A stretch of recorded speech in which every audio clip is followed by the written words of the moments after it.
রব্বুল আলামিন বলেন, ইয়া আইয়ুহাল্লাযীনা আমানু লা তাদখুলু বুয়ুতান গায়রা বুয়ুতিকুম হাত্তা তাস্তাআনিসু ওয়া তুসাল্লিমু আলা আহলিহা যালিকুম খায়রুন লাকুম লাআল্লাকুম তাযাক্কারুন। পড়েন আল্লাহু আকবার। আল্লাহ বললেন, ও বিশ্বাসীরা শোনো শোনো, তোমাদের ঘর ছাড়া অন্য কারো ঘরে যদি যাও, অপরিচিত কারো বাসায় যদি যাও, যাওয়ার আগে অনুমতি নাও আর সালাম দাও। দেখেন সমাজ পরিবর্তনের ওয়াজ, অনুমতি নিতে হবে, সালাম দিতে হবে, পারমিশন নিয়ে যাবেন, অ্যাপয়েন্টমেন্ট নিয়ে যাবেন। অনেকে এমপির বাসায় যেয়ে ভিড় করে, এমপিরে পায় না, রাগ দেখে, আরে আসছি, এমপি হয়েছে তো কি হয়েছে, পাওয়া যায় না সময় মতো। এমপিরও কাজ আছে না নাই? উনি তো আপনাদের জন্যই কাজ করেন, কিন্তু মিটিং গুলো করে আপনাদের জন্য, এই নির্বাচনী এলাকার জন্য করে, এগুলো বুঝতে হবে।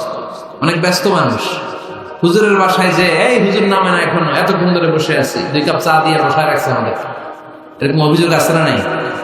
কিন্তু হুজুরও মানুষ, হুজুরের ঘুমানো লাগে, হুজুরের গোসল করা লাগে, হুজুরের বিশ্রাম লাগে, হুজুরের ফ্যামিলি আছে, হুজুরও অসুস্থ হয়, হুজুর রোবট না, ঠিক কিনা? এগুলো একটু বোঝার চেষ্টা করবেন, একটু আমলে নেবেন। এজন্য সুন্নাহ হচ্ছে কারোর সাথে দেখা করার আগে অনুমতি নিয়ে যাওয়া। মোবাইল থাকলে ভাই বিকেলে একটু আসতে চাই, উনি যদি বলে হ্যাঁ আসেন যান, তাহলে 1 নাম্বার সুন্নাহ অ্যাপয়েন্টমেন্ট নাও। 2 নাম্বার সুন্নাহ যে সালাম দেওয়া, অনুমতি চাওয়া। কারো ঘরে হুট করে দরজায় ধাক্কা মেরে ঢুকা যাবে? আগে কি দিবেন?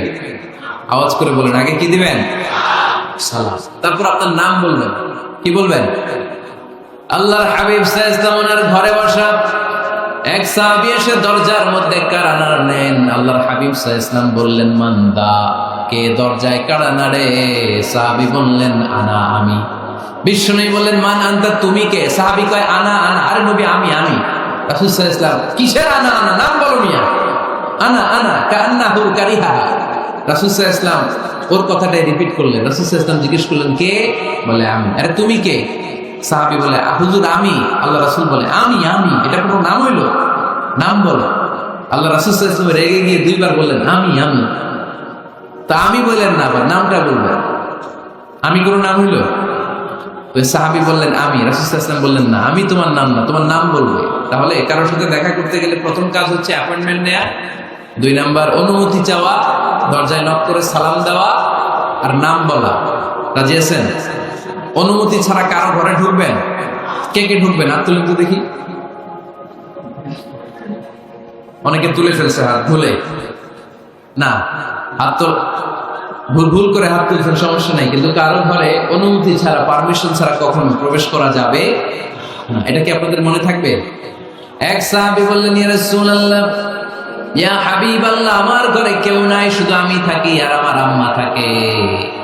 আস্তাযিনু আলা উম্মি, আমার মায়ের ঘরে যেতেও কি আমার অনুমতি লাগবে নাকি?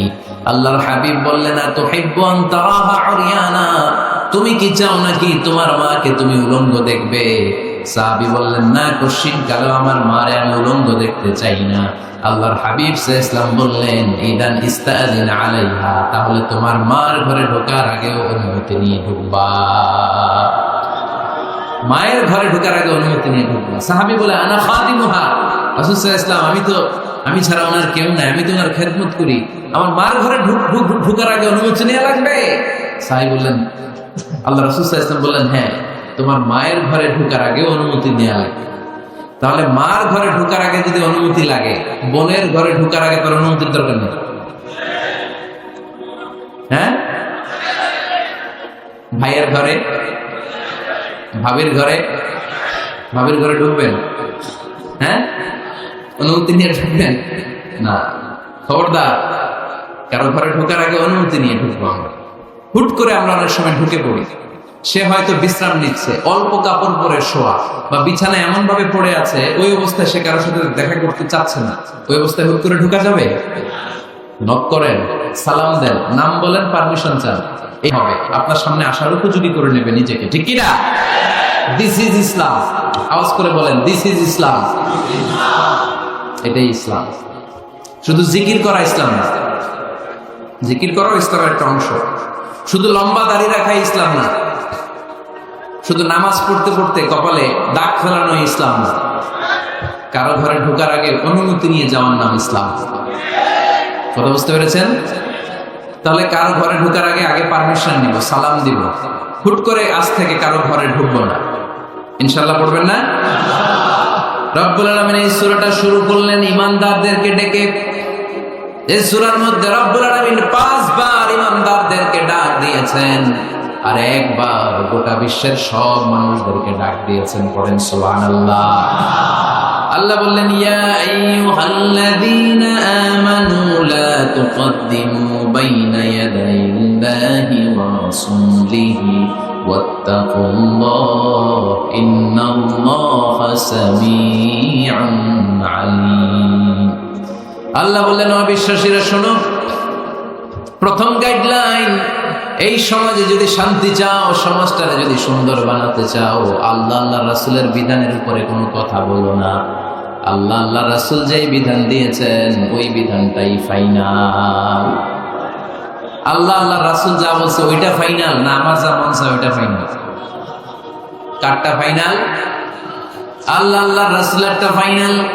কোন বিশ্বাসী নারী, কোন বিশ্বাসী পুরুষ আল্লাহ আল্লাহর বিধান চলে আসার পরে মন গড়া কোনো কাজ করতে পারে নাকি? মুমিন নারী পুরুষ সব সময় ওই বিধান পালন করে যেই বিধানটা আমাদের জন্য ফরজ করেছে কে? আল্লাহ আল্লাহ রাসূল যা বলেছে এটাই ফাইনাল। খবরদার আল্লাহ এবং আল্লাহ রাসূলের দেয়া কোনো বিধানকে টপকে যেও না। Don't try to be over smart. বেশি স্মার্ট হতে যেও না। যতটুকু ইসলাম দিয়েছে ওইটার মধ্যেই থাকো। ইসলামের চেয়ে বেশি স্মার্ট কোনো কিছু হতে পারে? ইসলামের চাইতে কোনো কিছু বেশি মডার্ন হতে পারে? আল্লাহর দেয়া, আল্লাহ রাসূলের দেয়া কোনো আইনের চেয়ে কোনো স্মার্ট আইন পৃথিবীবাসী বানাতে পারে? এজন্য আল্লাহ বললেন, ওয়ামা কানা লিমুমিনিন ওয়ালা মুমিনাতিন ইযা কাদাল্লাহু ওয়া রাসূলুহু আমরান আন ইয়াকুনা লাহুমুল খিয়ারাতু মিন আমরিহিম। আল্লাহ আল্লাহ রাসূলের বিধান যখন জানা হয়ে যায়, কোন মুমিন বান্দা বান্দি তাদের আর নিজেদের পক্ষ থেকে কোনো অপশন থাকে না, কোনো চয়েস নেই। আমার আল্লাহ বলেছে 5 ওয়াক্ত নামাজ জামাতের সাথে পড়ো, এর উপর আমাদের কোনো কথা আছে নাকি? আল্লাহ নারীদেরকে বললেন হিজাব পরে রাস্তায় বের হও, এর উপরে কোনো কথা আছে নাকি? আল্লাহ বললেন সমাজের ফিনান্সিয়াল ট্রানজাকশন গুলো ব্যবসার মাধ্যমে হবে, কোনো সুদের কারবার চলবে না, এর উপরে মুমিনদের কোনো কথা আছে নাকি? আল্লাহ আল্লাহ রাসূল যেটা বলছে ওইটাই ফাইনাল, ওইটাই সবচেয়ে শ্রেষ্ঠ। খেয়াল রাখবেন, এর চেয়ে বেশি শ্রেষ্ঠ হতে পারে? এক সাহাবী বললেন, আমি সারা রাত তাহাজ্জুদ করব, ঘুমাবো না। এক সাহাবী বলল, আমি আর স্ত্রীদের কাছে যাব না। আরেক সাহাবী বলল, সারা বছর আমি রোজা রাখবো, আমি কোনোদিন রোজা ভাঙবো না। আল্লাহ রাসূল সাল্লাল্লাহু আলাইহি ওয়াসাল্লাম রেগে গেলেন, কারণ আল্লাহ রাসূল সাল্লাল্লাহু আলাইহি ওয়াসাল্লাম কি এগুলো শিখাইছেন আমাদেরকে? সারা রাত তাহাজ্জুদ এগুলো শিখাইছে? সারা বছর রোজা শিখাইছে? স্ত্রীদের থেকে আলাদা দূরে দূরে থাকা এগুলো শিখাইছে? রাসূল সাল্লাল্লাহু আলাইহি ওয়াসাল্লাম রেগে গেলেন। দেখেন what a check and balance, ইসলাম কতটা ভারসাম্যপূর্ণ জীবন ব্যবস্থা। আল্লাহ রাসূল সাল্লাল্লাহু আলাইহি ওয়াসাল্লাম ডেকে বললেন, কার এত সাহস যে বলেছে সারা রাত তাহাজ্জুদ করবে? কই, আমি নবী তো সারা রাত তাহাজ্জুদ করি না, আমি নবী তো তাহাজ্জুদ করি আবার ঘুমাই, তো আমি ঘুমাইয়া আল্লাহর এত বড় প্রিয় বান্দা হতে পারে, তোমার সমস্যা কোথায়? আমি নবী হয়ে 11 জন স্ত্রীর সাথে মেলামেশা করতে পারি, তোমার মিশতে সমস্যা কোথায়? আমি নবী রোজা রাখি, আবার মাঝে মাঝে রোজা রাখি না, দিনের বেলা খাই, এভাবে মানতে তোমার সমস্যা কোথায়? ইন্নী লা আখশাকুম লিল্লাহি ওয়া আতকাকুম লাহু। আমি নবী সবার চাইতে বেশি আল্লাহরে চিনি, আমার নবীর চাইতে আল্লাহরে বেশি কেউ চিনে? আরে নবী তো আমাদেরকে আল্লাহকে চিনিয়ে দিয়েছে, চিল্লায় বলেন ঠিক কি না? আমার নবীর চাইতে কেউ বেশি বুজুর্গ হতে পারবে না, আমার রাসূলের চাইতে কেউ বেশি আল্লাহ আল্লাহ হতে পারবে? তার মানে রাসূল যতটুকু শিখিয়েছে অতটুকুই শ্রেষ্ঠ। এটা টপকিয়ে, এটার উপর দিয়ে অ্যাডভান্স হয়ে সামনে যাওয়া যাবে? বেশি বোঝা যাবে না। খবরদার, রাসূল যেটা শিখিয়েছেন অতটুকুর মধ্যে থাকতে হবে, তাহলে কল্যাণ আর বরকত দিবে কে? মাগরিবের ফরজ নামাজ কয় রাকাত? কয় রাকাত? ফরিদপুরের কেউ যদি বলে আমি অনেক বড় আল্লাহর ওলি, আমি 5 রাকাত পড়ব, সব বেশি শুনবো। হ্যাঁ, কি কয় হবে না? 5 রাকাত তো, সেজদা কয়েকটা বেশি আছে, রুকু কয়েকটা বেশি, কষ্টও বেশি, হবে? কথা কয় না? হবে? রমাদানের 30 দিন রোজা রাখা ফরজ, আপনি যদি বলেন না রমজানে না রেখে এটা আমি শাবান, জুলকাদ, জুলহাজ 3 মাস টানা 90 দিন রেখে দিব, বেশি রাখবো আমি, হবে? হবে? কারণ বেশি বুঝছি। কারণ কি?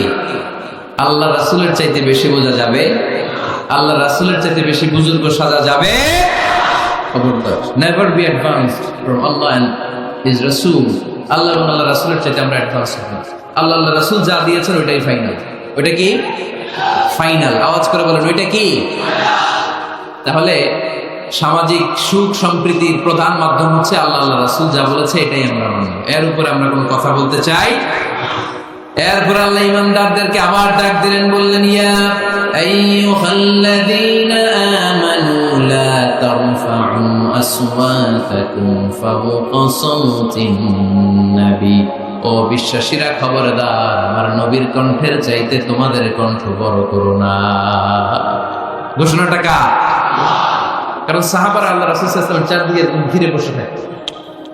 এজন্য সাহাবাদেরকে উদ্দেশ্য করে আল্লাহ বললেন, আমার নবীর গলার সাউন্ড যতটুকু তোমাদের সাউন্ড থাকবে অতটুকু বা অতটুকুর চেয়ে কম, এর চেয়ে বড় হওয়া যাবে? তাহলে বেয়াদবি হয়ে যাবে।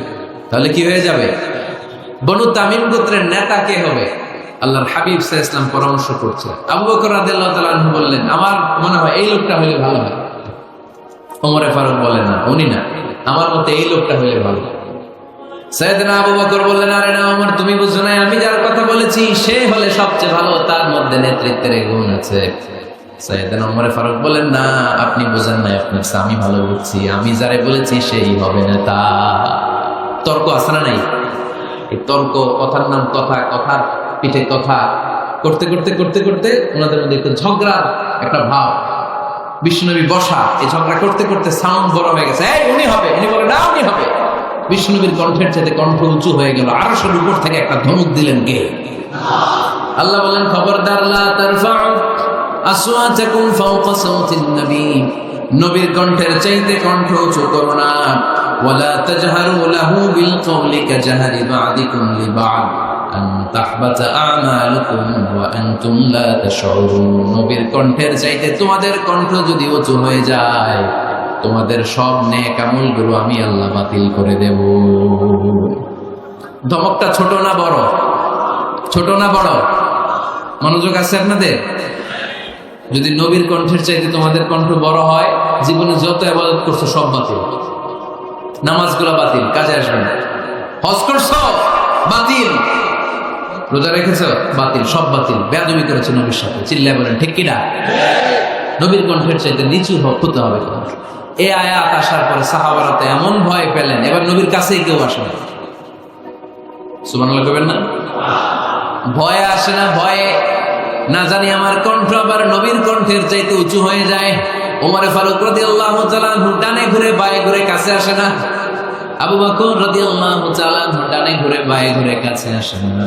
আল্লাহর হাবিব ওমরে ফারুককে ডাক দিলেন, এই ওমর সামনে আসো, এদিকে আসো। ওমরে ফারুক আসলেন, কিন্তু ওমরে ফারুক এত আস্তে আস্তে কথা বলেন, বিশ্বনবী ওমরে ফারুকের কথা কানে শুনে না। সুবহানাল্লাহ নাই? এত আস্তে আস্তে ওমরে ফারুক কথা বলেন, বিশ্বনবী শুনতে পান না। ওমর কি বললেন, একটু জোরে বলো না। ওমরে ফারুক একটু জোরে বললেন, তাও শুনেন না। বিশ্বনবী বললেন, আরেকটু সাউন্ড বড় করে বলো, আমি তো শুনি না, জোরে বলো।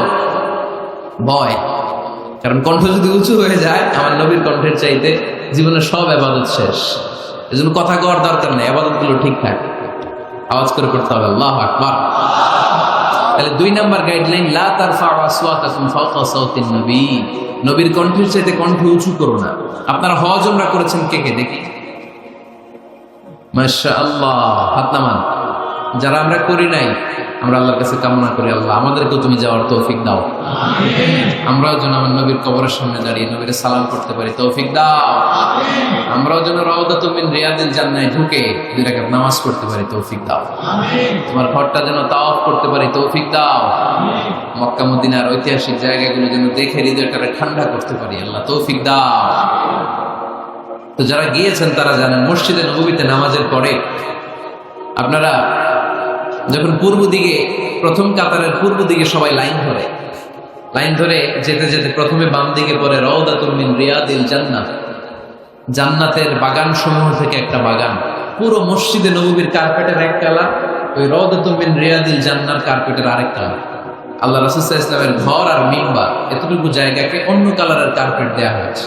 এটা দুনিয়ার বুকে জান্নাতের টুকরার মধ্যে থেকে একটা টুকরা। কোন সুবহানাল্লাহ।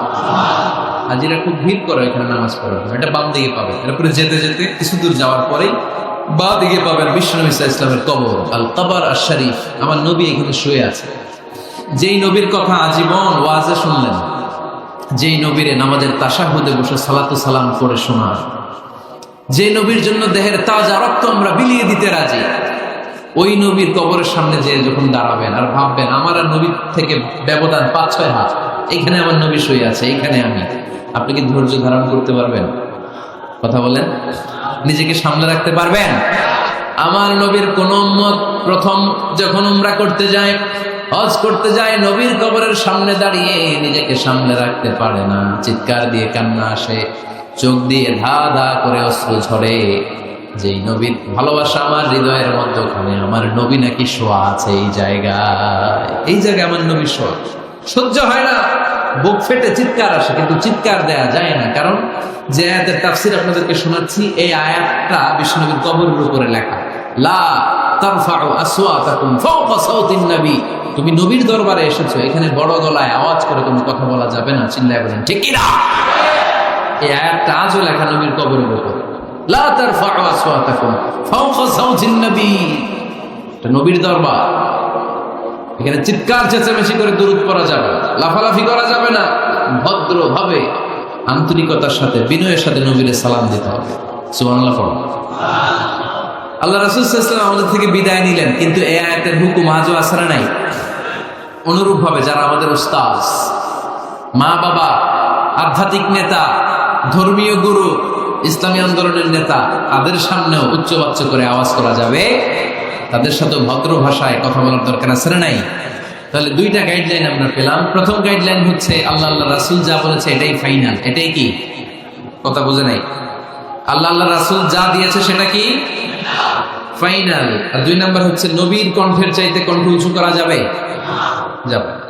3 নম্বরে আল্লাহ মুমিনদেরকে আবার ডাক দিলেন, বললেন ইয়া আইয়ুহাল্লাযীনা আমানু ইন জাআকুম ফাসিকুম বিনাবাইন ফাতাবায়ানু। কেউ যদি তোমাদের কাছে কোনো সংবাদ নিয়ে আসে, সংবাদটা বিশ্বাস করার আগে যাচাই করে নাও। আদেশটা কার? জোরে বলেন। আমরা কিছু শুনলেই বিশ্বাস করি, এরকম আছে না নাই? যা শুনে তাই বিশ্বাস করে, এরকম করা যাবে? তো কি করবেন তাইলে? হ্যাঁ, কি করতে হবে?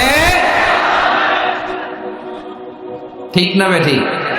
হ্যাঁ, ঘটনাটা ঠিক না বে ঠিক, এটা আমাদেরকে যাচাই করতে হবে। You have to justify the news, you have to verify the report. Whatever you found in social media or Facebook, don't share. Think twice before you share, man. Share করার আগে 2 বার ভাববেন যে শেয়ার করবো কি করবো। একটা কিছু পাইলেই শেয়ার মেরে দেয়, সে দিচ্ছে শেয়ার, তার বন্ধু দেয় শেয়ার, পুরা ফেসবুকের মধ্যে মারামারি আছে না নাই? আসলে এরকম কিছু ঘটেই নেই, আছে না নাই? খবরদার, আমরা খুব খুব বেশি পছন্দ করি রুমর, গুজব ছড়ানোর জন্য বাংলাদেশের পৃথিবীতে 1 নাম্বার। আমাদের চেয়ে কেউ বেশি গুজব ছড়াতে পারে? কিছুদিন আগে এরকম হইল না যে লবণের দাম বেড়ে গেছে? হ্যাঁ, ফরিদপুরে এগুলো হয় না, না এই বাজারে লবণ ছিল না তখন? কয় বস্তা? একদিন 2 বস্তা করে। আপনি কয় বস্তা নিয়েছেন? নেন নাই? তো এই যে দেখেন গুজবের কারণে আসলে লবণ পর্যাপ্ত। আরে আমাদের দেশে লবণ থাকবে না, লবণ থাকবে কই? তো লবণের দেশের মানুষ, ঠিক কিনা? পর্যাপ্ত পরিমাণ লবণ আছে। আমাদের যে লবণ মজুদ আছে, আমাদের দেশের চাহিদা মিটিয়ে পাশে ইন্ডিয়াতে বা মিয়ানমারও কিছু সাপ্লাই করা সম্ভব, এত লবণ আছে। আলহামদুলিল্লাহ পড়ে। তো এই যে লোকজন বেশি দাম দিয়ে লবণ কেন কিনলো? গুজব। আমরা কি গুজব মানব? গুজব এটারে আজকে আমরা নো বলে দিব। নো, কি বলবেন? আস্তে, গুজবকে আমরা কি বলবো? নো। গুজবে কান দিবেন না। প্রায় দেখবেন সোশ্যাল মিডিয়াতে অমুক নেতার গোপন ভিডিও ফাঁস। তো অমুক নেতার গোপন ভিডিও ফাঁস হয়েছে, আপনার কি সমস্যা? আপনার এত ভালো লাগে কেন? আপনার ভিডিও তো কয়দিন পরে ফাঁস হবে, তখন আপনি কি করবেন? এই সমস্ত আজে বাজে কাজে যাবেন। অমুক নেতার কি ফাঁস হয়েছে, কি গোপন ভিডিও, কি স্ক্যান্ডাল, এগুলো নিয়ে কখনো মুমিনদের মাথা ব্যথা থাকতে পারে? মুমিন চাইলে যে কোনো জিনিস শেয়ার দিতে পারে না। আপনি লা ইলাহা পড়েছেন, এই লা ইলাহা যেন তেন কোনো বাণী নয়। এই লা ইলাহার ঘোষণা দিয়ে যে মুমিন হয়, তার হাতগুলো আল্লাহর কাছে একেবারে সারেন্ডার, তার জিহ্বাটা সারেন্ডার, তার চোখগুলো সারেন্ডার, তার কানগুলো সারেন্ডার। সে চাইলেই মন যা চায় তা করতে পারে না, ঠিক কি না? আপনার কান দিয়ে যা শুনতে মন চায় শুনতে পারবেন? কেন পারেন না? কারণ আপনি মুমিন, ঠিক কি না? চোখ দিয়ে যা দেখতে মন চায় দেখা যায়। যেন কানে শুনি সদা তোমার কালাম, হে খোদা চোখে যেন দেখি শুধু কোরআনের আয়াত। শোনো আমার মুনাজাত, শোনো শোনো ইয়া ইলাহি আমার মুনাজাত, শোনো আমার মুনাজাত। পড়েন আমিন। তাহলে ফাতাবাইয়ান, নিউজ একটা শুনলেই আমরা শেয়ার দিব না ভাই, আমরা একটু চেক করব, ক্রস চেক, ডাবল চেক, নির্ভরযোগ্য তথ্যসূত্র তালাশ করব যে আসলে এই ঘটনাটা ঘটছে কিনা। 100% যখন আপনি confirm, then you may share in Facebook, that's not a big deal. দেন শেয়ার দেন, জনসচেতনতার জন্য শেয়ার দেন, সমস্যা নেই। কিন্তু না জেনে শেয়ার দেওয়া যাবে? কথা বলেন। আল্লাহ রাসূল সাল্লাল্লাহু আলাইহি ওয়াসাল্লামের জীবনে এরকম একটা ঘটনা ঘটেছে। হারিস বিন মিরার রাদিয়াল্লাহু তাআলা আনহু বনুল মুস্তালিকের যুদ্ধে জেতার পরে হারিস বিন মিরারকে বিশ্বনবী দায়িত্ব দিলেন যে হারিস বিন মিরার, তুমি এই এলাকার নেতা, কি করতে হবে আমাদের? বিশ্বনবী বললেন নামাজ পড়বা, রমাদানের রোজা রাখবা, যাকাত আদায় করবা। মেরার বলে তাহলে যাকাত নেন। বিশ্বনবী বললেন না, 1 বছর পূর্ণ হওয়ার পরে যাকাত দিতে হয়। যাকাত কয় বছর পর পর? যাকাত প্রতিদিন দেয়া লাগে। হালানুল হাউল, 1 বছর যখন হবে আমি আমার সাহাবী পাঠাবো মদিনা থেকে, তখন দিয়ে দিই। বিশ্বনবী চলে গেলেন। 1 বছর পরে এক সাহাবীকে রেডি করলেন, যাকাতের সম্পদ নিয়ে আসো বনুল মুস্তালিকের পক্ষ থেকে। ওই সাহাবীর নাম হচ্ছে আল ওয়ালিদ ইবনে উকবা। বিশ্বনবী ডেকে বললেন, ওয়ালিদ যাও, 1 বছর সময় অতিক্রান্ত হয়েছে, বনুল মুস্তালিকের লোকদের যত যাকাতের সম্পদ জমা হয়েছে নিয়ে আসো। সাইয়েদনা ওয়ালিদ ইবনে উকবা যখন সম্পদ আনার জন্য বের হলেন, ওইদিকে বনুল মুস্তালিকের লোকেরা শুনতে পেল বিশ্বনবীর পাঠানো সাহাবী ওনাদের এলাকায় শুভাগমন করবে। ওই সাহাবীকে লাল গাড়িচার সংবর্ধনা দেওয়ার জন্য সেনাবাহিনী সহ পুরো এলাকা থেকে সব সৈন্যবাহিনী সহ তারা মরুভূমির মধ্যে এসে দাঁড়িয়ে রয়েছে। সুবহানাল্লাহ। নবীর সাহাবীর আগমন হবে, নবীর সাহাবীর শুভাগমন। উনি এসে আমাদের এলাকার যাকাতের টাকা কালেকশন করে নিয়ে যান, ওনাকে সংবর্ধনা দিব, বের হও। তলোয়ার নিয়ে, ঘোড়া নিয়ে, গার্ড দিয়ে আমরা দাঁড়িয়ে থাকি। তো মরুভূমিতে সবাই দাঁড়ায় আছে। আল ওয়ালিদ ইবনে উকবা মদিনা থেকে বিশাল রাস্তা পাড়ি দিয়ে যখন বনুল মুস্তালিকের এলাকার কাছাকাছি দূর থেকে দেখে তলোয়ার নিয়ে লোকজন দাঁড়ায় আছে। কি নিয়ে দাঁড়ায় আছে? উনি ভাবছে আমারে মারার জন্য দাঁড়ায় আছে। উনি মনে মনে ভাবলেন, বিশ্বনবী পাঠালেন যাকাত নেয়ার জন্য, যাকাত পরে নিব, আগে জান সামলাই। কারণ এলাকার লোকেরা সব তলোয়ার নিয়ে সেনাবাহিনী সহ দাঁড়ানো। আসলে কথাটা কি ঠিক? মারার জন্য দাঁড়ায় আছে কি জন্য? সম্মান দেওয়ার জন্য, ওয়েলকামিং রিসেপশন দেওয়ার জন্য। উনি ভাবলেন আমারে কচু কাটা করবো, এক কাজ করি, ওদিকে না যে অ্যাবাউট টার্ন, উল্টা ঘুরি। যেই চিন্তা ওই কাজ। সাহাবী আল ওয়ালিদ ইবনে উকবা উল্টা ঘুরে গেলেন, মন্দ ধারণা নিয়ে ফিরে যেয়ে বিশ্বনবীরে বললেন, নবী আপনি আমার মায়ের খাওয়ার জন্য পাঠাইছিলেন, যাকাত আনার জন্য পাঠিয়েছেন, কিন্তু তারা যাকাত তো দিবেই না, আমারে হত্যার জন্য তলোয়ার নিয়ে দাঁড়িয়েছিল গো নবী। কথা কি সত্য? উনি ভুল বুঝতে পারছেন, উনি ভুল বুঝেছেন। না বুঝে ভুল কথায় বিশ্বনবীর কাছে প্রচার করে দিলেন। আল্লাহর হাবিব সাল্লাল্লাহু আলাইহি ওয়াসাল্লাম সহজ সরল মনা নবী, সাহাবী তো আর মিথ্যা বলবেন না। বিশ্বনবী বিশ্বাস করলেন। বিশ্বাস করে খালিদ ইবনে ওয়ালিদের নেতৃত্বে 1000 সৈন্যের অভিযান পাঠালেন। বললেন যাও, যে দেখো ঘটনা কি, ঘটনা সত্য হলে অভিযান চালাও। আল্লাহ বলেন নবী অভিযান করে চালায়, একটু থামেন। ফাতাবায়ানু ইন জাআকুম ফাসিকুম বিনাবাইন ফাতাবায়ানু। নবী ওয়ালিদ এসে আপনার কাছে যেই তথ্য প্রচার করেছে তথ্যটা সঠিক নয়, আগে যাচাই করেন, তারপরে অ্যাকশনে যান। ঠিক কি না? আমরা ডাইরেক্ট অ্যাকশন মারি। আমরা কি করি? Action, action, direct action. সত্য না মিথ্যা ধার ধারি না। আল্লাহ বললেন নবী অভিযান চালাবেন না। ওয়ালিদ যেই কথা আপনারে বলেছে এই কথাটা সত্য নয়, আন তুসিবু কওমান বিজাহালাতিন ফাতুসবিহু আলা মা ফাআলতুম নাদিমিন। আপনি যদি ওই মুসলমানদের এলাকায় না জেনে অভিযান পাঠান, এই অভিযানে যদি কেউ মারা যায়, প্রত্যেকটা মৃত্যুর দায়ভার কিন্তু আপনার কাঁধেই বর্তাবে নবী। ঠিক কি না? এই যে আপনি চেক না করে, জাস্টিফাই না করে, নিশ্চিত না হয়ে, ওয়ালিদের কথায় বিশ্বাস করে বনুল মুস্তালিককে অ্যাটাক করার জন্য 1000 সৈন্যবাহিনী পাঠালেন। ওরা যদি আক্রমণ করতো, কেউ যদি মারা যেত, এই দায়ভার কার? আমার নবীর। ঠিক কিনা? নবীকে শিখানোর মাধ্যমে আল্লাহ তাআলা গোটা উম্মাহকে শিখাই দিলেন, ইন জাআকুম ফাসিকুম বিনাবাইন ফাতাবায়ানু। কেউ যদি খবর নিয়ে আসে, শুনেই বিশ্বাস করো না, আগে যাচাই করো, আগে চেক করো, তারপরে বিশ্বাস করো। ঠিক কিনা? তাহলে এখন থেকে একটা কিছু শুনলে বিশ্বাস করবেন? একজন এসে বলল, ভাইজান আপনার মেয়েরা দেখলাম আরেক ছেলের সাথে বাজারে ঘোরাফেরা করে, ওই রমনার বটমূলে দেখলাম আপনার মেয়ে আরেক ছেলেরে নিয়ে পুষ্টি নষ্টি করে। লোকের কথা বিশ্বাস করে বাসায় যে মেয়ের চুলের মধ্যে ধরে মাইর, আইজো মায়ের কাইলো মাইর, এরকম হইতে পারে না? হয়তো ওই লোক আপনার মেয়ের মতো দেখতে আরেক মেয়েকে দেখছেন। এরকম হয় কিনা সমাজে? একজন এসে বললো, ভাই আপনি এখানে ভাবির দেখলাম ওই জায়গায় আরেক লোকের সাথে ঘোরাফেরা করতেছে, খবর রাখেন না? আপনি রেগে মেগে, ঘটনা কি? আমার খেয়ে আমার পরে আরেকজনের সাথে, যে এই বাড়িতে যে মায়ের, কোনো কথা নেই। দেখবেন যে ছোট্ট মারামারি থেকে এই ঘটনা অনেক সময় বিচ্ছেদ বা ডিভোর্স পর্যন্ত গড়ায়। ঠিক কিনা? ওই যে শোনা কথায় কান দিচ্ছেন, ফাতাবাইয়ুন, আপনি চেক করেন না। হয়তো আপনার স্ত্রীর মতো দেখতে বা আপনার স্ত্রী যে জামা পরে, যে পোশাক পরে, এরকম পোশাক পরে আরেক নারীকে দেখছে, আপনার বউ না এটা। আপনার মেয়ের ব্যাপারে যে তথ্য দিয়েছে এটা সঠিক নয়, সে আপনার মেয়ের মতো আরেকটা মেয়েকে দেখেছে, এসে আপনার কাছে বলে দিছে, আপনি বিশ্বাস করছেন। ভেজাল আছে না নাই?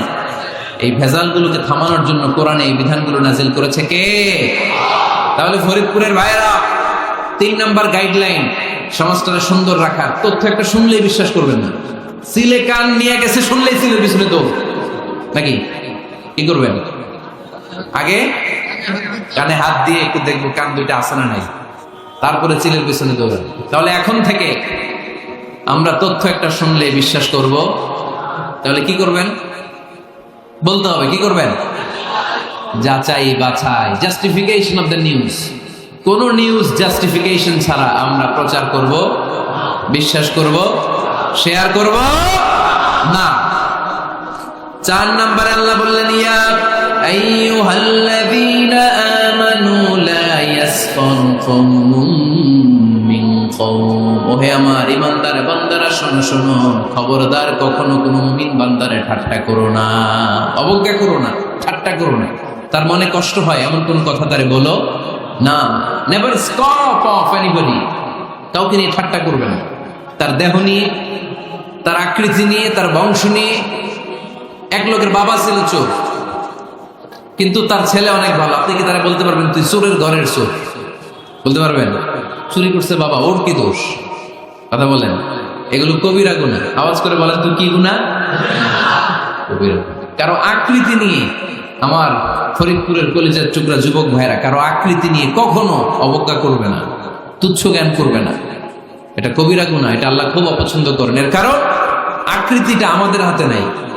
আমাদের কারো নাক লম্বা, কারো খাটো, আমরা কেউ কালো, কেউ সাদা, আমরা কেউ স্মার্ট, কেউ অন্যরকম। তো এই যে আমাদের এক এক ধরনের আকৃতি, এটা কি আমি বানাইছি? আপনি বানাইছেন? দিছে কে? এজন্য কারো দেহের গঠন নিয়ে যদি আপনি অবজ্ঞা করেন, এটা প্রক্ষান্তরে আপনি স্রষ্টাকে নিয়ে অবজ্ঞা করবেন। কারো দেহের আকৃতি নিয়ে যদি আপনি তুচ্ছ করেন, তাকে তুচ্ছ করেননি, আমার রবকে আপনি তুচ্ছ করেছেন। চিল্লায় বলেন ঠিক কিনা? খবরদার, তুই কালু, তুই লম্বু, তুই মোটু, তুই কানা, তুই রোহিঙ্গা, আছে না নাই?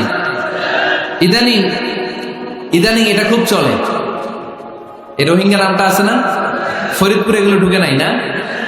আমাদের ওইদিকে দেখি কি অবস্থা, কারোর সাথে কেউ লাগলে তুই রোহিঙ্গা। কি আশ্চর্য, এই গালি কবে আসলো? হ্যাঁ, অনেক ধরনের গালি। ঢাকায় আরেকটা চলে ফৈন্নির ভূত। কি বলে? এই এগুলো আগে শুনি নাই আমরা, রিসেন্ট এগুলো বলা শুরু করছে। ফৈন্নির ভূত, রোহিঙ্গা না, এগুলো বলে আপনি কাউকে অবজ্ঞা করতে পারবেন? পারবেন না। খবরদার, এটা কবিরা গুনাহ, এটা ছোট গুনাহ মনে করবেন না। কারণ আকৃতি নিয়ে তুচ্ছ করা যায় না, কারণ আকৃতি দান করেছে কে? ওয়াল্লাযী ইউসাউইরুকুম ফিল আরহামি কাইফা ইয়াশা লা ইলাহা ইল্লা হুয়াল আজিজুল হাকীম। তিনি এমন সত্তা যিনি তোমাদের চেহারার অবয়ব দিয়েছেন, তোমাদের আকৃতি দান করেছেন তখন যখন তোমরা মায়ের পেটের ভেতরে ছোট্ট জোকের মতো ছিলা। মায়ের পেটের ভেতরে আমরা যখন সবাই এত ছোট্ট, তখনই আমাদের চেহারার আকৃতি দিয়েছে কে? কে সুন্দর হব, কে ছেলে হব, কে মেয়ে হব, কে মোটা হব, কে চিকন হব? আমার ইচ্ছা হয়েছে? আওয়াজ করে বলতে হবে, কার ইচ্ছায়? প্রত্যেককে যদি আল্লাহ প্রত্যেকের নিজের চেহারা ডিজাইন করতে দিতেন, আল্লাহ যদি বলতেন তোমার চেহারাটা কেমন হবে তুমি ডিজাইন করো, তাহলে আপনি আপনারা কেমন বানাতেন? হ্যাঁ বলেন, ফরিদপুরের ভাইরা বলেন, সুন্দর করে বানাতেন তাই না? সবচেয়ে স্মার্ট, সবচেয়ে সুন্দর করে আমি আমার চেহারাটা বানাতাম যদি আমাকে ডিজাইন করার সুযোগ দেওয়া হতো। কিন্তু এই সুযোগ তো আল্লাহ দেন নাই। ডিজাইন স্বয়ং করে দিয়েছেন কে? কোন নারীকে যদি আল্লাহ বলতে এই নারীরা তোমাদের চেহারা কার কেমন লাগবে তোমরা বানাও, প্রত্যেক নারী কি করতো? বিশ্ব সুন্দরী করে নিজেকে বানাতো। খুদ ধরার মতো কোনো জায়গা সে নিজের জন্য রাখতো না, ঠিক কিনা? কিন্তু এটা আল্লাহ দেন নাই। এই আকৃতিটা আমাদেরকে সরাসরি দান করেছেন কে?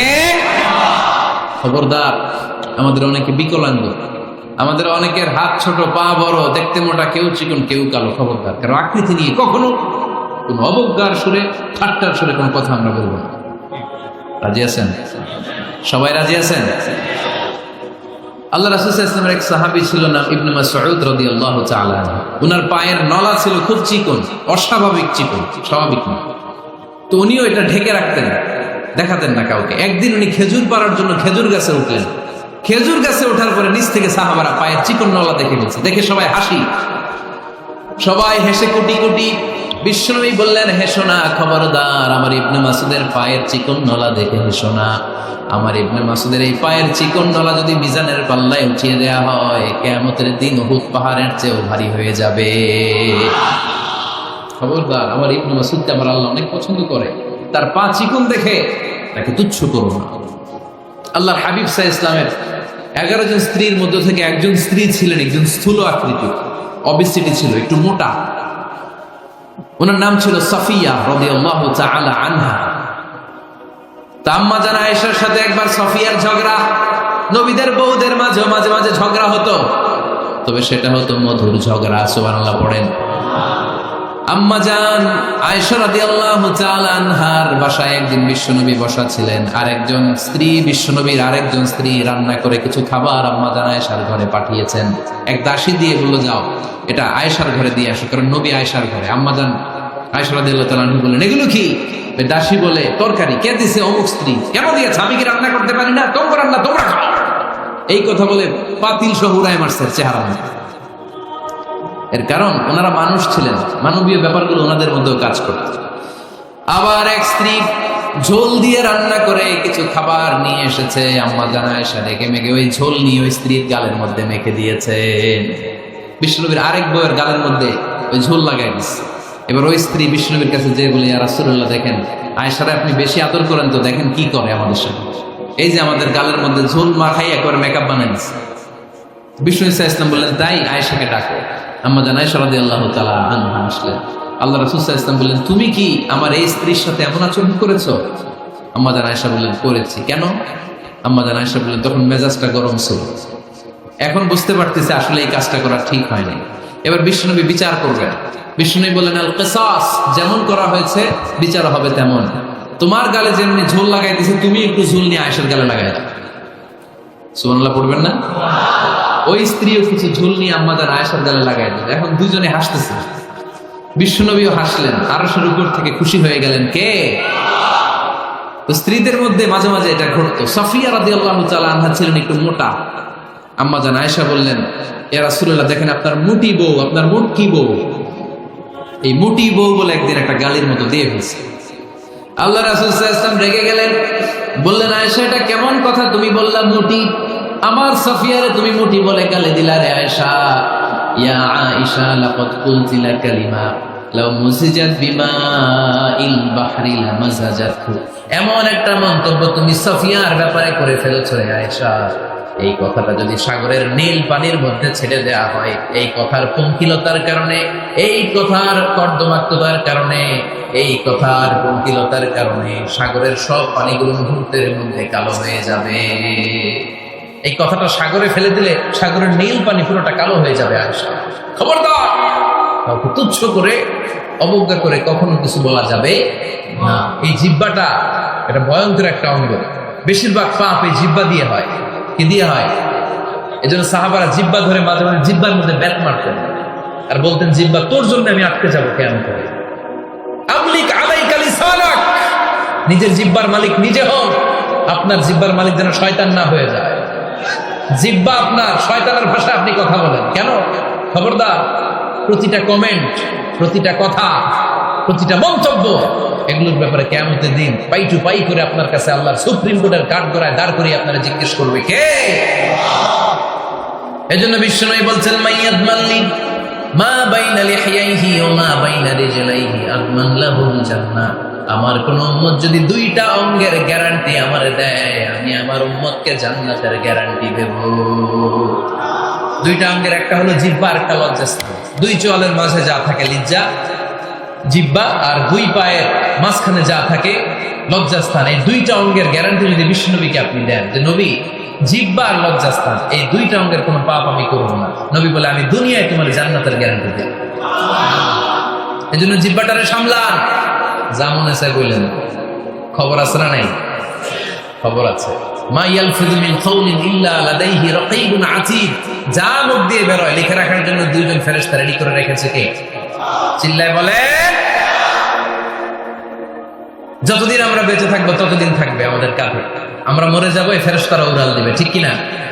দুই কান্দে জি ছিল যে তোমার দুইজনা পাহারা, তোমারে একলা থইয়া পালাইছে তাহারা। তোমার আর কুঠুরি নয় দরজা বন্ধ, এবার হলো রে হলো, মুখে আল্লাহ রসুল সবে বলো, ও মুখে আল্লাহ রসুল সবে বলো। দুয়ারে আইসাছে পালকি নাই হরি গাও, তোলো রে তোলো, মুখে আল্লাহ রসুল সবে বলো, ঠিক না? এজন্য সাবধান। আমলিক আলাইকা লিসানাক, নিজের জিহ্বার মালিক নিজে হন। মন যা চায় তখন ইচ্ছা মতো মন মতো কোনো মন্তব্য ছুটতে পারে না। বিশ্বাসী বলে যদি নিজেকে দাবি করেন, নিজের জিহ্বার মালিক নিজে থাকার দরকার আছে না নাই? তাহলে 4 নম্বরে আল্লাহ বললেন, লা ইয়াসখার কওমুম মিন কওম, কেউ কাউরে ঠাট্টা করবো না, অবজ্ঞার সুরে কোনোদিন কাউরে কোনো কথা বলবো না। রাজি আছেন? সবাই রাজি? কষ্ট হচ্ছে? হ্যাঁ, আরো কিছু সময় চলবে? চলবে। তাকবীর পড়েন তো, লিল্লাহে তাকবীর।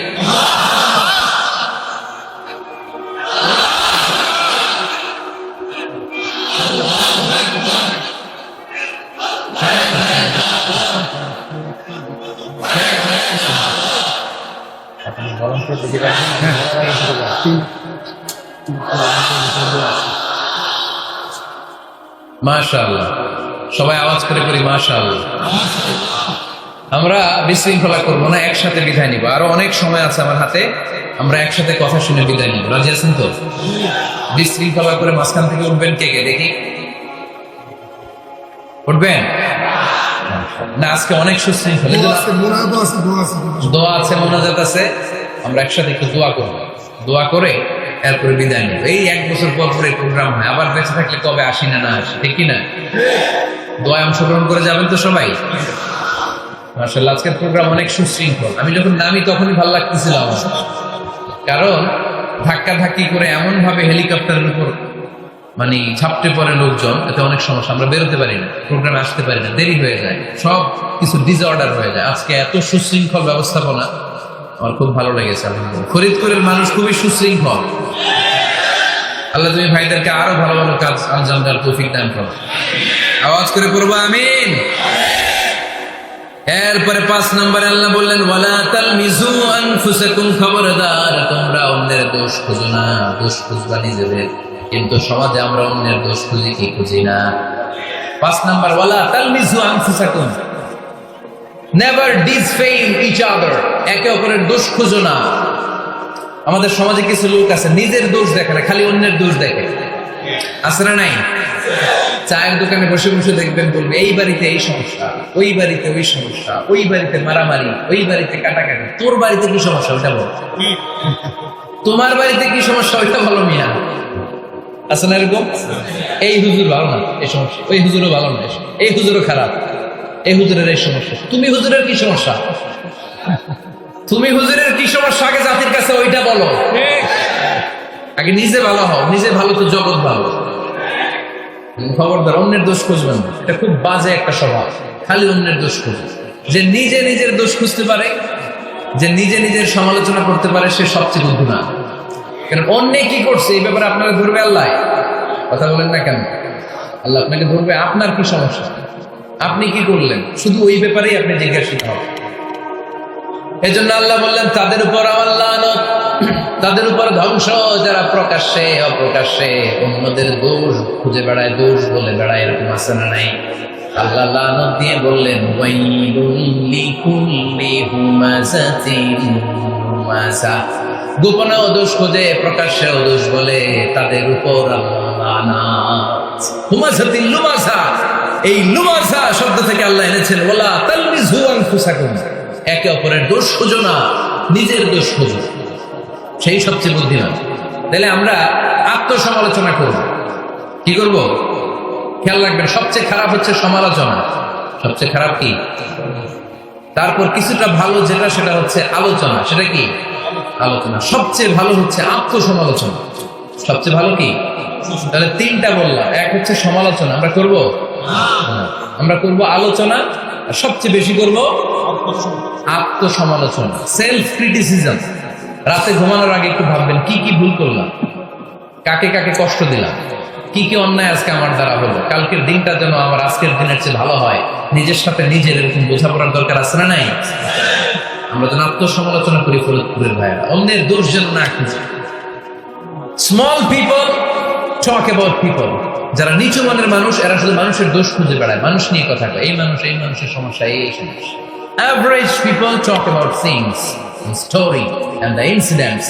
যারা মাঝারি মনের মানুষ, তারা বিভিন্ন ঘটনা নিয়ে কথা বলে, বিভিন্ন বিষয় নিয়ে কথা বলে। আর গ্রেট পিপল, যারা মহামানুষ, they talk about ideas. তারা নতুন নতুন আইডিয়া নিয়ে কথা বলে।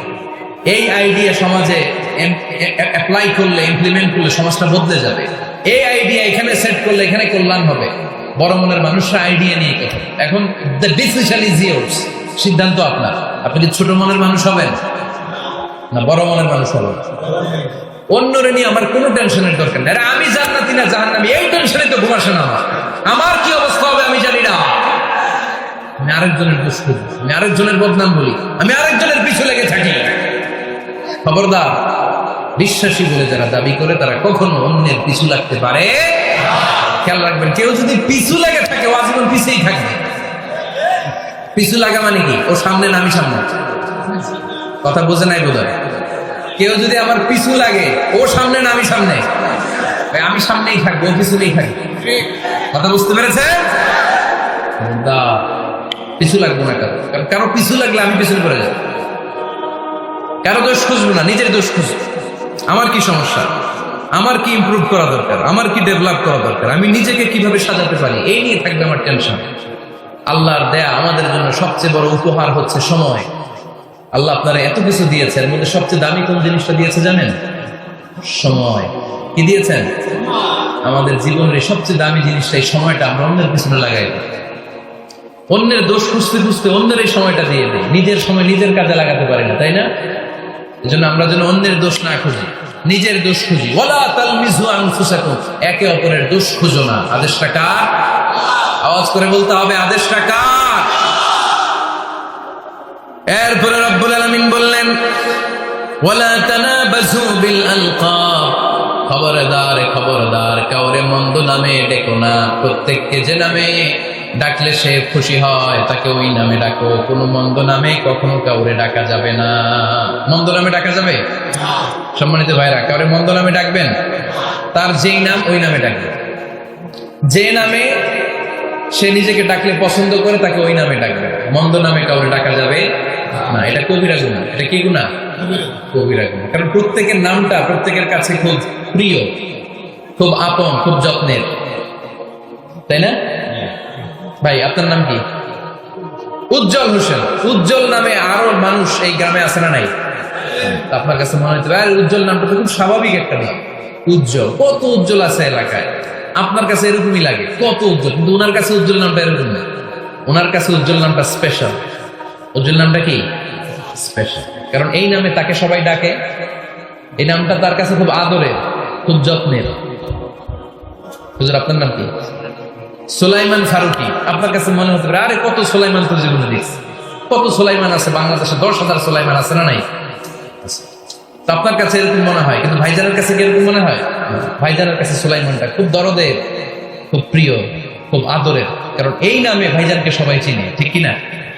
আমার নাম মিজান, আপনার কাছে মনে হতে পারে আরে এই নামের কত লোক আছে বাংলাদেশ, আছে না? আমার কাছে এই নামটা খুব দরদের। কারণ আমার মিজান বললে আমি বলি কি, আরেকজনে ডাকলে আমি তাকাই, ঠিক কিনা? ভাবছি আমার ডাকছে, কারণ এই নামটার প্রতি আমার একটা দুর্বলতা কাজ করে, এটা আমার পরিচয় বহন করে প্রত্যেকের কাছে। প্রত্যেকের নামটা এমন, এজন্য কারো নাম যখন নেবেন সুন্দরভাবে নেবেন। প্রত্যেকের নামকে পছন্দ করে। তার প্রমাণ, কেউ কাগজ কলম পাইলেই দেখবেন নিজের নাম লেখে সিগনেচার মারে, আছে না নাই? বিশেষ করে সাগরে ঘুরতে গেলে বালুর মধ্যে প্রত্যেকের নাম লেখে দেখবেন, দেখছেন? কক্সবাজারে ঘুরতে গেছেন কারা কারা দেখি? ওরে ফরিদপুরের লোক ঘুরতে যাইতে দেখি অনেক। আচ্ছা, দেখবেন আমি অনেককে দেখেছি সাগর পাড়ে বালুর তীরে বালু পেলেই প্রত্যেকে নিজের নামটা লেখে আমার লাভ চিহ্ন দেয় না, বড় করে একটা কি দেয়, লাভ। মানে কি? তার মানে আমার নামটারে আমি ভালোবাসি। প্রত্যেকের নামটারে বড্ড ভালোবাসি। এজন্য কখনো এই রোহিঙ্গা ফৈনিরপুর এগুলো বলবে না। যার যেই নাম, ওই নামটা সুন্দর করে ডাকবেন। আল্লাহ বললেন ওয়ালা তানাবাযু বিল আলকাব, মন্দ নামে কখনো কাউকে ডেকো না, সুন্দর নামে ডাকো। নামের বিকৃতি কবিরা গুনাহ, আমরা আমাদের দেশে এটা করি। কত সুন্দর নাম বাবা মা রেখেছে, আবু বকর, ওরা ডাকে বকইরা, কি ডাকে? বাবা মা রেখেছে আব্দুল ওয়াক্কাস, ওরা ডাকে হ্যাঁ আকাইচা।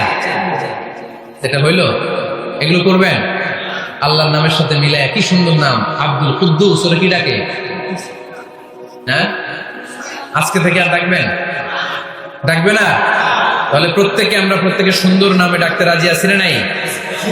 এরপরে আল্লাহ 8 নম্বরে বললেন ইয়া আইয়ুহাল্লাযীনা আমানু ইজতানিবু কাসীরাম মিনাল-যান ইন্না বা'দায-যান্নি, খবরদার আন্দাজ অনুমান করে কথা বলো না। ইজতানিবু কাসীরাম মিনাল-যান, অতিরিক্ত আন্দাজ আর অনুমান নির্ভর কথা থেকে বেঁচে থাকো। আদেশটা কার? আন্দাজে কোনো কথা আমরা বলবো না, অনুমান নির্ভর কথা বলবো না। কারণ ইন্না বা'দায-যান্নি, বেশিরভাগ আন্দাজ অনুমান নির্ভর কথাগুলো মিথ্যা হয়, ফলে পাপ হয়, ঠিক কিনা? আপনি জীবনে যত আন্দাজ করে কথা বলেছেন তার বেশিরভাগই মিথ্যা, বেশিরভাগই ভুল। তাহলে আন্দাজ অনুমান নির্ভর কথা কোন মুমিন বলতে পারে? খবরদার, আন্দাজ অনুমান নির্ভর কোনো কথা আমরা বলবো না। আল্লাহর হাবিব সাল্লাল্লাহু আলাইহি ওয়াসাল্লাম বলেছেন ইয়াকুম ওয়ায-যান ফাইন্নায-যান্না আকযাবুল হাদিস, তোমরা ধারণা করা থেকে, অনুমান নির্ভর, আন্দাজ নির্ভর কথা থেকে বেঁচে থাকো, কেননা আন্দাজ নির্ভর কথাগুলো হচ্ছে মহাপাপ। আন্দাজে কথা বলা যাবে? এখানে কি হয়েছে? ঠিক আছে, ব্যাস কথা শুনতে চাই না, বসো। আন্দাজ অনুমান নির্ভর কথা বলা যাবে না, কারণ আন্দাজ আর অনুমান কখনো সত্যের বিকল্প হতে পারে। ইয়াত্তাবিউনা ইল্লা-যান ওয়া ইন্নায-যান্না লা ইউগনি মিনাল হাক্কি শাইআ। কিছু লোক আছে এরা আন্দাজ নির্ভর কথা বলে, আর আন্দাজ কখনো সত্যের বিকল্প হতে পারে। আজ থেকে আন্দাজে কথা আমরা বাদ দিয়ে দিব। রাজি? একমত না দ্বিমত? আওয়াজ করে বলেন, একমত না দ্বিমত? খবরদার আন্দাজ করবেন না। যদি আন্দাজ করেন ভালো আন্দাজ করবেন। আন্দাজ করলে কি আন্দাজ করবেন? ভালো আন্দাজ। Come back positive, not go back negative. কোনো নেগেটিভ আন্দাজ আমরা করতে চাই না। ভাবলে পজিটিভ ভাবনা, অনুমান করলে পজিটিভ। কিছু লোক আছে খালি নেগেটিভ, আছে না নাই? ফরিদপুরে আলহামদুলিল্লাহ এগুলো নেই, এগুলো সব পজিটিভ মাইন্ডেড। আল্লাহ তুমি আমাদেরকে পজিটিভ মাইন্ডেড হওয়ার তৌফিক দান করো, আমরা পড়ি আমিন। এই দেশে যে কি পরিমাণে আন্দাজে কথা চলে, চলে না? আপনি দেখলেন আপনার এক বন্ধু রিকশায় করে এক মেয়েকে নিয়ে ঘুরে বেড়াচ্ছে, এটা দেখেই এসে বলা শুরু করলেন, আমি তো দেখছি আমার বন্ধু প্রেম ভালোবাসা শুরু করছে, এক মেয়ের নিয়ে প্রেমে পড়ে গেছে, আমার বন্ধু তো প্রেমে হাবুডুবু খায়। কেমনে বুঝলি? কারণ আমি নিজ চোখে দেখেছি। মেয়ে নিয়ে রিকশায় ঘুরতেছে, বান্ধবীর নিয়ে, প্রেমিকারে নিয়ে রিকশায় ঘুরে। এমনও হতে পারে আপনার বন্ধুর পাশে রিকশায় যে মেয়েটা বসা ছিল সেটা তার আপন বোন, হতে পারে না? তার পাশে যে মেয়েটা বসা ছিল এটা তার আপন ভাগ্নি, হতে পারে তার আপন খালা, হতে পারে না? ওর কিছু হয় নাই, আপনার গুনার পাল্লাকে আপনি ভারী করেছেন, ঠিক কিনা? কারণ ঠোঁট কালো দেখলে আমরা আন্দাজে বলি লোকটা মনে হয় সিগারেট খায়, আছে না নাই? সিগারেট না খেয়েও ঠোঁট কালো হতে পারে কি পারে না? বিয়ের পরে যদি কেউ হুন্ডা কিনে,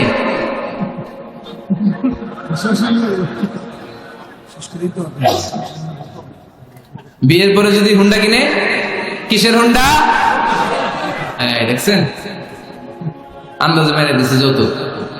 তো ও যখন হুন্ডা পাইছে বা কিনছে বা পুকুর থেকে আনছে, কত টাকা খরচ করে কিনলো, কেমনে আনলো, কিস্তিতে আনলো না সরাসরি আনলো, মাথার গাম পায়ে ফেলে আনলো না বন্দুকটা চালাচ্ছে, জানেন আপনি? তো এগুলো ধারণা করেন কেন? আন্দাজে ধারণা করেন কেন? আজকে থেকে আন্দাজের গোষ্ঠী কিলাই আমরা। আন্দাজে কথা বলা যাবে? খবরদার, ইজতানিবু কাসীরাম মিনায-যন্ন। ভাই, এগুলো করে আমরা আমাদের সমাজটাকে জাহান্নামের টুকরা বানিয়ে দিয়েছি। আর কত? আমরা অনেক হয়েছে, এবার থামেন, স্টপ, থিংক টুয়াইস, একটু ভাবেন কি বলছি আমি। প্রতিটা কথা জবাবদিহিতা সেদিন চাইবে কে? এজন্য 8 নম্বরে বললেন আন্দাজে কথা বলো না। 9 নম্বরে আল্লাহ বললেন ওয়ালা তাজাসসু, গোয়েন্দাগিরি করো না। গোয়েন্দাগিরি আছে না নাই? সামাজিক ভারসাম্য শৃঙ্খলার জন্য গভর্নমেন্টের যে গোয়েন্দা, ওইটা না, ওইটা ঠিক আছে। মদিনায় ছিল ওমর ফারুকের গোয়েন্দা, আল্লাহ রাসূলের গোয়েন্দা। আমরা নিজেরা ব্যক্তিগত দায়িত্বে যে গোয়েন্দাগিরিটা করি, কারো জানলার ফাঁকা খোলা থাকলে চোখ দিয়ে যে উকিটা মারি, ওইটা নিষেধ। ওয়ালা তাজাসসু, গোয়েন্দাগিরি করো না। কিছু লোক আছে দেখবেন, এরা ফিসফিস করে কি যেন বলতেছে, উনি কান পেতে আছে না নাই? তো এরা কি বলে এটা নিয়ে আপনার তো ইন্টারেস্ট কেন? ছিদ্র থাকলে অনেকে ওই দিক দিয়ে চোখ দেয়, আছে না নাই? টিনের ঘরের ছিদ্র, ওদিক দিয়ে চোখ দিতেছে। বিষ্ণু বলছেন কোন ছিদ্র দিয়ে যদি কেউ চোখ দেয়, গোটা বের ওর চোখ কানা করে দাও। বাংলাদেশে যদি দেন, এই দেশে বিচার হতে পারে যে কেন চোখ কানা করলেন। কিন্তু মদিনার সমাজে কেউ অন্যায় ভাবে কারো ঘরের ছিদ্র দিয়ে চোখ দেওয়ার কারণে যে চোখ গুতা মেরে চোখ নষ্ট করে দেওয়া হয়, তার জন্য কোনো বিচার নাই। কারণ তুমি অপরাধী, তুমি এত ছিদ্রান্বেষী কেন? জানলা খোলা থাকলে উকি মারে, মানুষের গোপন চিঠি পড়ে, আছে না নাই? কারো চিঠি যদি পান, খুলে দেখবেন কখনো?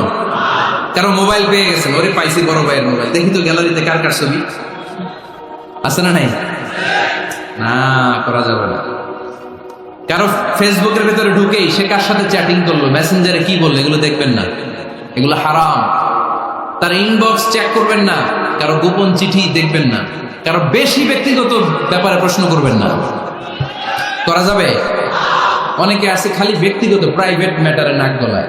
ভাই, বাড়ি কই, কি চাকরি করেন, সরকারি, বেতন কত? ভাবি কি করে? আপনার ভাবিও চাকরি করে, ভাবির বেতন কত? ভাবির বেতন কত? এটা দিয়ে তোমার কি লাভ? ঠিক কিনা? ইত্যাদি ইত্যাদি ইত্যাদি। প্রাইভেট ম্যাটার, ফ্যামিলি ম্যাটার নিয়ে আমাদের আগ্রহ।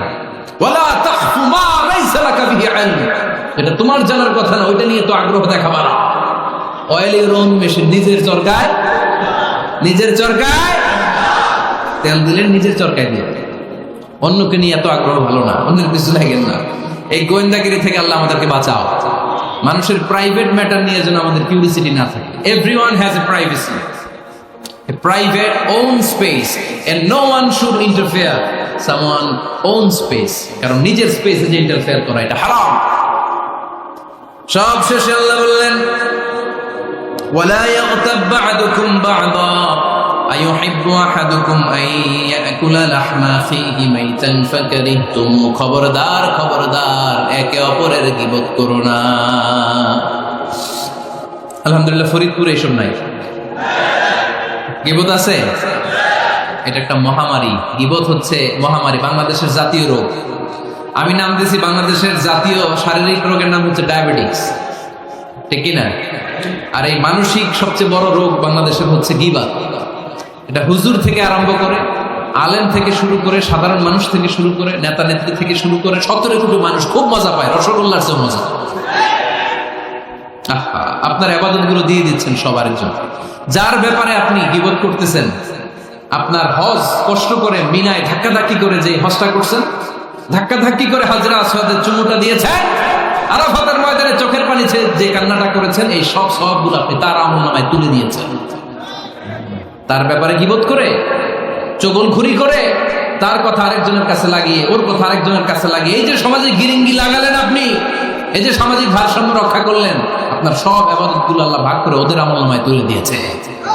খবরদার, মরা ভাইয়ের গোশত খাওয়ার চেয়ে বড় অপরাধ। এই দেশে হালাল সিস্টেমে অনেকে গীবত করে এইভাবে। আমি আপনাদেরকে দেখাই, কথা শুরু করবে এইভাবে। কি যে অবস্থা সমাজের, বলাও যায় না, বললে তো গীবত হয়ে যায়। না বলেও পারি না, তাই না? এরকম বলে না অনেকে? বললে তো কি হয়ে যায়? হ্যাঁ, বললে যদি গীবত হয়ে যায় তাহলে স্টপ। এতটুকু যেহেতু বোঝেন যে বললে গীবত হয়ে যায়, তখন স্টপ। আওয়াজ করে বলেন, তখন স্টপ। মেরাজ রজনীতে বিশ্বনবী দেখলেন রিজালান, কিছু লোক, লাহুম আসফারুন মিন নুহাস, তামা দিয়ে তৈরি আঙ্গুল। এই আঙ্গুলগুলো দিয়ে তারা ইয়াখদাশুনা উজুহাহুম ওয়া সুদুরাহুম, নিজেদের লোহার আঙ্গুল দিয়ে, তামার আঙ্গুল দিয়ে নিজের গালের গোশত, নিজের বুকের গোশতগুলো টেনে টেনে ছিঁড়ে ছিঁড়ে খাচ্ছে। বিশ্বনবী বললেন, জিব্রাইল, মানহুম ইয়া জিব্রাইল, ও জিব্রাইল আমাকে তুমি বলো এরা কারা? সাইয়েদনা জিব্রাইল বললেন, হুম আহলুল গীবাতি মিন উম্মতিক, আপনার উম্মতের মধ্যে যারা দুনিয়ার বুকে গীবত করত, এই লোকগুলো হলো তারা। চায়ের দোকানে এগুলো খুব চলে, এর কথা ওর কানে, ওর কথা এর কানের কোটে গিরিঙ্গি লাগায়, আছে না নাই? এগুলো করবেন। গীবত কাকে বলে? যিকরুকা আখাকা বিমা ইয়াকরাহ, সহিহ হাদিস। তোমার ভাইয়ের ব্যাপারে এমন কথা বলা যেটা শুনলে, তার অনুপস্থিতিতে এমন কোনো কথা বলা যেটা শুনলে সে মনে কষ্ট পাবে। বলবেন এগুলা? স্পেসিফিক কিছু কাজে বলতে পারেন। যেমন সমাজে কেউ দুর্নীতি করতেছে, খুব খারাপ কাজ করতেছে, সমাজটাকে শেষ করে দিচ্ছে, তার বিরুদ্ধে জনমত তৈরি করার জন্য বলতে পারেন। আপনি দেখলেন আপনার বন্ধুর ছেলে গাছের চিপায় লুকায় লুকায় সিগারেট খায়, আপনি আপনার বন্ধুকে যে বলতে পারেন, তোমার ছেলের এই দশা, তোমার মেয়ের এই দশা। এগুলো তো গীবত হবে না, কিন্তু কারো ব্যাপারে কারো কান ভারী করার জন্য উল্টাপাল্টা কথা বলা যাবে? খবরদার। তাহলে গীবতকেও আমরা কি বলে দিলাম? এই 4-5 জন নো বলতে হবে, নো। গীবতকে আমরা কি বলবো? চগলখুরিকে কি বলবো? এগুলোর সাথে মুসলমানদের কোনো সম্পর্ক আছে? 5 বার মুমিনদেরকে ডাক দিয়ে সব শেষে আল্লাহ গোটা বিশ্বের সবাইকে ডাক দিয়ে বললেন, ইয়া আইয়ুহান নাস ইন্না খালাকনাকুম মিন যাকারিন ওয়া উনসা ওয়া জাআলনাকুম শুউবান ওয়া ক্বাবাইলা লিতাআরাফু ইন্না আকরামাকুম ইনদাল্লাহি আতকাকুম। পড়েন আল্লাহু আকবার। আল্লাহ বললেন, ও দুনিয়ার মানুষের শোনো শোনো, এতক্ষণ আমাদেরকে ডাক দিতেছিলেন, এতক্ষণ মুমিনদেরকে ডেকে ডেকে আল্লাহ বলছিলেন, ও বিশ্বাসীরা শোনো শোনো। আল্লাহ ডেকে বললেন, ও গোটা দুনিয়ার মানব কুল শোনো শোনো, তোমাদের সবাইকে আমি এক নারী এক পুরুষ থেকে তৈরি করেছি। কয়জন নারী, কয়জন পুরুষ? ওই পুরুষটার নাম, নারীটার নাম। তাহলে আমাদের গোড়া এক, এই মানব সভ্যতা গোড়া একটা, শিকড় এক জায়গায়, ঠিক কিনা? সেই হিসাবে কোনো না কোনো ভাবে আমরা কেউ না কারো আত্মীয়, কোনো না কোনো ভাবে কেউ না কারো ভাই, ঠিক কিনা? যদি আপনি হিন্দু হন তারপরও আমার ভাই, কারণ আপনার বাবার নাম, হিন্দুর বাবার নাম আদম, খ্রিস্টানের বাবার নাম, নাস্তিকের বাবার নাম, আমরা যারা মুমিন আমাদের বাবার নাম, সবার বাবা এক, সবার বাবা এক, সবার মা এক, কোনো বিভেদ নাই। বিভেদের দেয়াল আমরা গেঁথেছি, বিভেদের প্রাচীর আমরা তৈরি করেছি। আমরা বানিয়েছি ধনী গরিব, এটা দুই দল, এটা আল্লাহ বানাইছে। আমরা বানিয়েছি সাদা কালো দুই দল, শ্বেতাঙ্গ কৃষ্ণাঙ্গ দুই দল। আমরা বানিয়েছি আরব অনারব, আমরা বানিয়েছি পয়সাওয়ালা গরিব। আল্লাহর কাছে কোনো পার্থক্য আছে? আল্লাহ বললেন ধনী বলো গরিব বলো, রাজা বলো ফকির বলো, সাদা বলো কালো বলো, আমি আল্লাহর দরবারে পার্থক্য নাই। আমি আল্লাহর কাছে যদি কেউ সেরা হতে চায়, তার অন্তরে লাগবে তাকওয়া, মানে আল্লাহর ভয়। যাদের হৃদয়ে আছে আল্লাহর ভয়, তারা কবু পথ ভুলে যায় না। আল্লাহর প্রেম ছাড়াই দুনিয়া কারো কাছে কোনো কিছু চাই না। রাতের আধারে যারা সেজদাতে রয়, দু চোখের শ্রুতে নদী যেন বয়। ছলনার হাতছানি যতই আসুক, পেছনে ফিরেও সে তাকায় না। যাদের হৃদয়ে আছে আল্লাহর ভয়, তারা কবু পথ ভুলে যায় না। ঠিক কি না? এজন্য আল্লাহর ভয়, তাকওয়া, আল্লাহর ভয় যদি অন্তরে থাকে, সেই আল্লাহর কাছে সেরা। এছাড়া আল্লাহর কাছে কারো কোনো আলাদা মাতব্বরি নাই। ঠিক কি না? তার প্রমাণ, আমরা যখন নামাজে দাঁড়াই, এলাকার সবচেয়ে ধনীটাও দাঁড়ায়, তার পাশে রিক্সাওয়ালাও দাঁড়ায়।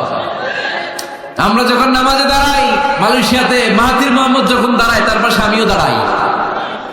আমরা যখন নামাজে দাঁড়াই, প্রেসিডেন্ট যখন দাঁড়ায়, তার পাশে কুলিওয়ালা, ঠেলাওয়ালা, রিক্সাওয়ালাও দাঁড়ায়। আমরা যখন নামাজের কাতারে দাঁড়াই, ধবধবে সাদা লোকটা যেমনি দাঁড়ায়, কুৎসিত কালো লোকটাও আমার ভাই আমার পাশে আল্লাহর জন্য নামাজে দাঁড়ায়। এখানে কোনো পার্থক্য নাই, পার্থক্য আমরা বানিয়েছি। আমাদের কোরআন কয়টা? প্রভু কয়জন? তাহলে পার্থক্য করেন কেন? আমাদের নবী কয়জন? কাবা কয়টা? তাহলে পার্থক্য করলেন কেন? আমাদের প্রভু এক নবীর উম্মাহ, জীবন বিধানে কই শিবানী কোরআন। তবে কেন এক নও হে মুসলমান, এক করি আহ্বান। এই আহ্বানের সাথে সবাই একমত। বাইতুল্লাহ মদিনা শরীফে, উহুদ পাহাড়ে, বদরের মাঠে, একটা তো জীবন মরণ যে একটাই, একসাথে মিলে মিশে একটাই প্রাণ। তবে কেন এক নও হে মুসলমান, এক করিয়া আহ্বান। ঠিক কিনা? আমরা এক হতে চাই, আমরা বিচ্ছিন্ন থাকতে চাই না, কাদা ছোড়াছুরি করতে চাই না, আমরা মিলে যেতে চাই। মিলতে চান? মিলতে চান? মনে রাখবেন প্রিয় ভাইয়েরা, যদি আমরা একা থাকি তখন আমরা ব্যক্তি। খেয়াল করে শুনুন, যদি আমরা একা থাকি তখন আমরা ব্যক্তি, যখন আমরা সবাই মিলি তখন আমরা শক্তি। এজন্য ঐক্যের কোনো বিকল্প নাই, ভ্রাতৃত্বের কোনো বিকল্প নাই, আমাদের মাঝে কোনো ভেদাভেদ নাই, আমরা সবাই এক, আমাদের রব একজন। চিল্লায় বলেন ঠিক কিনা? এজন্য এই বিভেদের দেয়াল, বিভেদের প্রাচীরকে ভেঙে গুটিয়ে দেন। ঐক্যের পথে যেন আমরা হাঁটি, আমরা যেন কাদা ছোড়াছুরি না করি। আর সামাজিক ভারসাম্য সুখ রাখার জন্য আল্লাহ যে সামাজিক 10টা মোরাল এন্ড এথিক্যাল গাইডলাইন দিয়েছেন, এগুলো যেন আমরা মেনে চলতে পারি। রাজি আছেন সবাই? 10টা গাইডলাইনের উপর আমল করা যাবে না? আপনারা উঠলেন কে কে? দেখি দেখি। প্রথমে তো ওয়াদা করলেন মোনাজাত সহকারে যাবেন, উঠলেন কেন? বসেন বসেন। তাহলে আমরা আল্লাহ রাসূলের কথাকে ফাইনাল বলে মানব, নবীর উপরে আমাদের কথা নাই। কোনো তথ্য শুনলেই এটা সত্য হোক আর মিথ্যা হোক, আমরা ফেসবুকে শেয়ার দিয়ে দেব কালকে থেকে। হ্যাঁ, কি করব? যাচাই। কারো আকৃতি গঠন নিয়ে আমরা তুচ্ছ জ্ঞান করবো না। খবরদার খবরদার, কারো দোষ খুঁজবো না, মন্দ নামে কাউরে ডাকবো না, আন্দাজে কোনো কথা বলবো না, আমরা গোয়েন্দাগিরি করবো না, অন্যের গোপন বিষয় নিয়ে ঘাটাঘাটি করবো না, গীবত করবো না, আমরা নিজের দোষ খুঁজবো। রাজি আছেন? সবাই রাজি? আল্লাহ আমাদের কথাগুলো বোঝার, আমল করার তৌফিক দান করেন। আমরা সবাই পড়ি আমিন।